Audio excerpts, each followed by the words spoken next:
in this country since its founding. Think about Thomas Jefferson's notes of the state of Virginia. I'm going to come home. I'm trying to get there. Right? Think about, he said, I tremble for this country because of the sin of slavery. Right? He was afraid of what that meant, the divine punishment that would come for holding another human being in slavery. And he writes that particular formulation in the section on habit formation. Because he said, what happens to a child who witnesses the violence of slavery? Something is broken on the inside of such a child who experiences that. Something happens to their character, Jefferson suggests. But in that moment of fear, right, it drives policy. Think about, right, the fear of Abraham Lincoln in the second inaugural, supposedly the second founding. Think about the fear surrounding Black rage with the Black Panther Party. You know, that cover of the New Yorker where they had Obama dressed as a Muslim and Michelle Obama as Angela Davis. And they were bumping fists, and people were like, what does that mean? Did they bumped fists? Did the black people just begin revolution?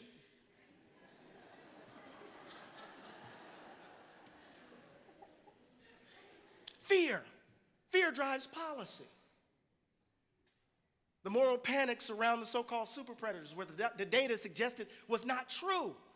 What did the moral panics do? It drove mass incarceration. Think about what happened with the Central Park Five. Those babies were innocent.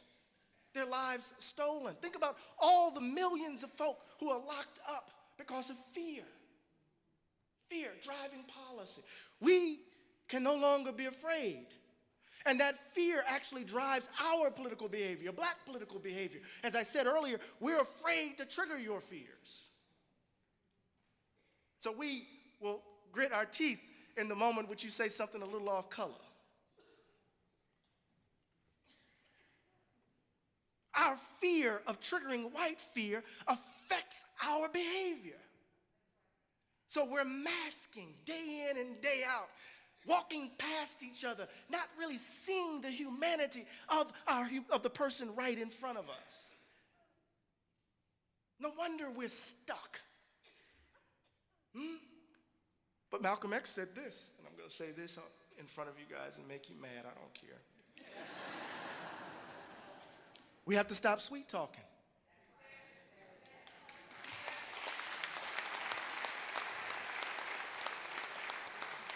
But we live in a time where the superordinate value seems to be putting oneself over and against another. So all we need to think about is our presidential election. We saw what happened in Asheville, North Carolina last night, yes? Folks throwing punches at each other,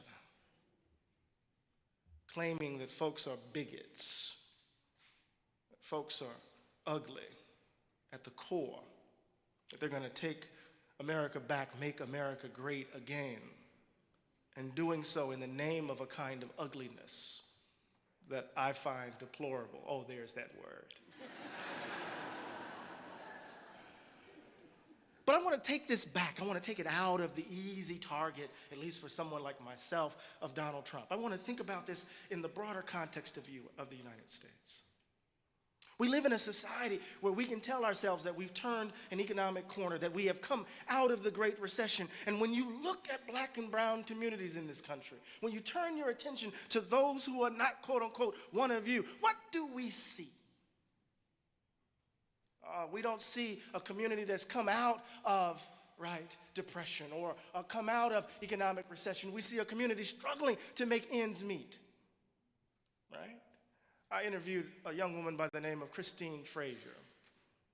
I write about this in the book. And Christine played by the rules, did everything right? Her husband died.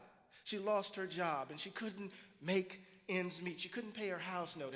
And the sheriff's office came in the middle of the night, 3 o'clock in the morning, and they unlocked the door, and they told her and her mother and her daughter and her grandson to get out, and they proceeded to empty the house of a lifetime worth of memories, to put all of it in the yard. She said, they came into my home like I was a drug dealer, but they knew that dogs were there. And she said they told her they didn't have any place for her to go. And they said to her, you have to figure out what you're going to do. But they knew dogs were there. So they called animal shelter. And she said the pain of losing the house was one thing, but they came with a place for my dog. We live in a country, right, where we can talk about turning a corner, but there are people right in our midst, right, who are struggling to make ends meet, people who are working hard, who are honest, who are trying to make ends meet, but we disremember, we think it's their fault. Right? So in the book, I talk about the Great Black Depression. I talk about the fact that black folk lost their homes, over 240,000 homes lost as a result of the collapse of the housing market. I talk about, right, the fact that over 38%, 40% of black children are growing up in poverty. I talk about the downward mobility as African Americans experience the loss of incomes, the inability to dream big dreams for their children because they can't make ends meet. And we live in a country, right, that says we've turned the corner, right? But let me say this really quickly. Y'all all right? I don't know why you invited me here. I'm going to tell the truth. I'm going to tell the truth. In my mind, democracies require particular kinds of dispositions to work. But something has distorted and disfigured our national and individual character. Remember, I said there's a crisis of imagination. Imagination involves what? Not only just simply the fantastical and the creative, the imagination involves what? This ability, right, to see oneself, put oneself in the position of another. That has something to do with our characters. I want to say that something has distorted and disfigured who we take ourselves to be, and I call it the value gap. Now I'm about to get into the substance of it, taking my watch off, right? What is the value gap? The value gap is the belief that white people are valued more than others. Oh, I'm going to say it again. The value gap is the belief that white people are valued more than others. And this belief isn't the possession of loud racists, people running around with white sheets over their heads or swastikas tattooed on parts of their body. Rather, this belief animates our social practices, our political arrangements, and our economic realities. This belief that white people matter more than others distorts our characters and deform our democracy. I like to tell the story of my father, who was the second African-American hired at the post office in Pascagoula, Mississippi, the place where William Faulkner honeymooned. And back then, getting hired at the post office was high cotton, right? And so he knew he had precocious kids, so he decided to move us from the east side of Moss Point to the west side, on a hill, Briarwood Circle. And as we were moving into that house, I'm playing with my Tonka truck. You remember those old Tonka trucks? I'm playing with my Tonka dump truck, and I'm making my dump truck noises, and all of a sudden I hear an adult say, "Stop playing with that nigga." And it's the first time I had been called that word in that context. So I grabbed my truck and I took it inside and I took it to my father who doesn't suffer white people easily, right? Ran outside and he did whatever he did. But that's how we typically tell the story of American racism, right? Some black family achieves the American dream. They move to a big house on a hill, and then some child is wounded by some mean-spirited adult who calls them the N-word, and then that child has to work all of her life to prove that she's not that. Oh. But that's too easy. It's too melodramatic. It's too all my children like. My mother's favorite soap opera. Because I already knew at the age of 8 and 9 years old that we were moving from the black side of town to the white side of town. I already knew because Rose Drive, where we used to live, because the pipes are bad, every time it rained, it flooded. I already knew because the sidewalks weren't paved like they were on the west side. The baseball diamond wasn't cut as regularly as it was on the other side. The houses were smaller. The schools weren't as financed. The town, that side of town was subject to layoffs by Ingalls, the shipyard, paper mill. I already knew in the very built environment that something said that those folk over there were less valued than those folk over here. We want to look for the bad racist.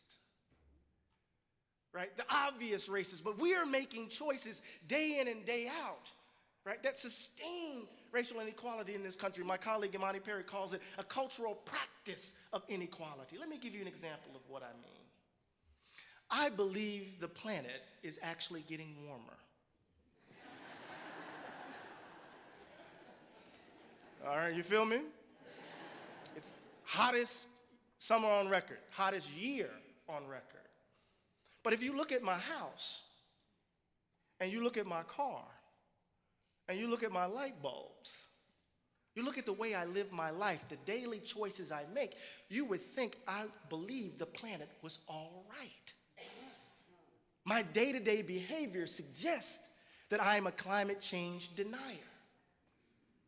So there are folks running around here who are saying that they are committed to racial inequality, racial equality, but their choices. I just want my kids to go to the best schools. The social sciences have already said that whenever you hear that phrase, it's usually a proxy for how many black and brown kids attend my school. I want my neighborhood to be safe. We know what that means. I want my property values to stay. We know what that means. Right? So it's in the kind of water, the cultural practice, the value gap is evidenced. Let me give you a quote from James Baldwin in The Uses of the Blues. Y'all all right? Baldwin clearly states what he takes to be the Negro problem. I'm talking about what happens to you if you've barely escaped suicide or death or madness or yourself. You watch your children growing up, and no matter what you do, you are powerless. You are really powerless against the force of the world that is out to tell your child that he has no right to be alive, and no amount of liberal jargon, no amount of talk about how well and how far we have progressed does anything to soften or to point out any solution to this dilemma. In every generation, ever since Negroes have been here, Baldwin writes, every Negro mother and father has had to face that child and try to create in that child some way of surviving this particular world, some way to make the child who will be despised not despise himself. I don't know what the Negro problem means to white people, Baldwin writes, but this is what it means to the Negro. What does it mean to try to construct an idea of the self in a country that is organized in every single way on the basis, on the grounds of the value gap? Not because people are mean-spirited, but it's because it's in the very DNA of the country. And this is what makes addressing the problem, I'm leaving my notes now, this is what makes addressing the problem of white supremacy, of racial inequality in this country so difficult, because we refuse to look the ugliness of who we are squarely in the face and dare to imagine ourselves differently.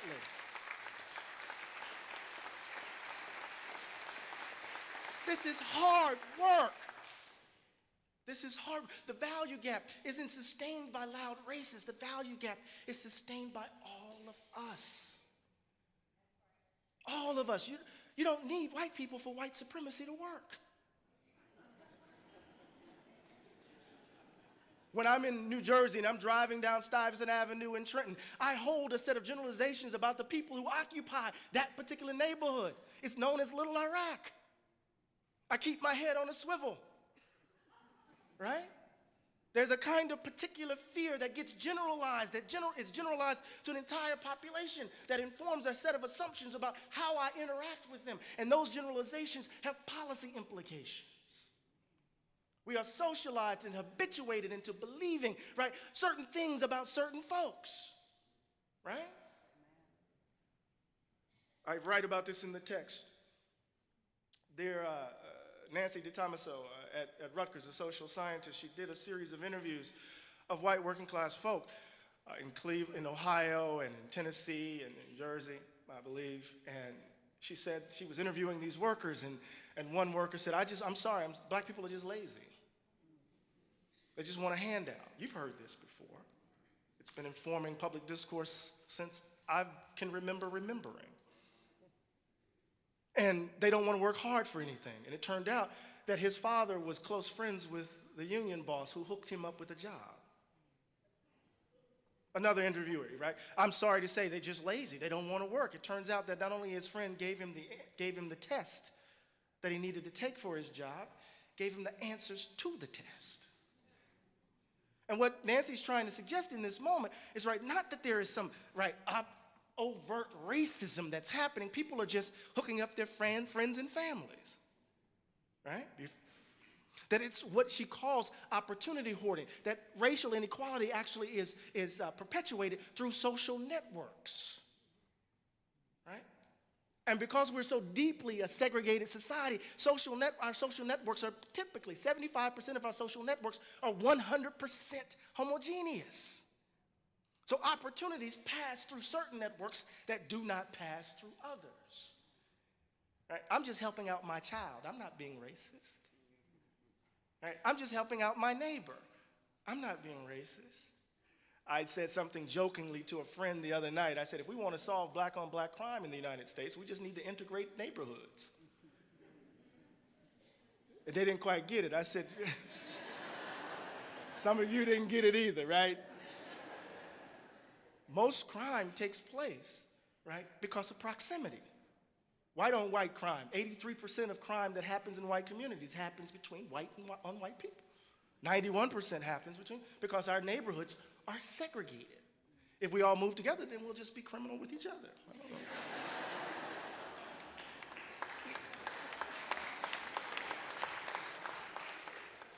Racial habits. The value gap distorts who we take ourselves to be. It blocks the way to the formation of the kinds of people democracies require.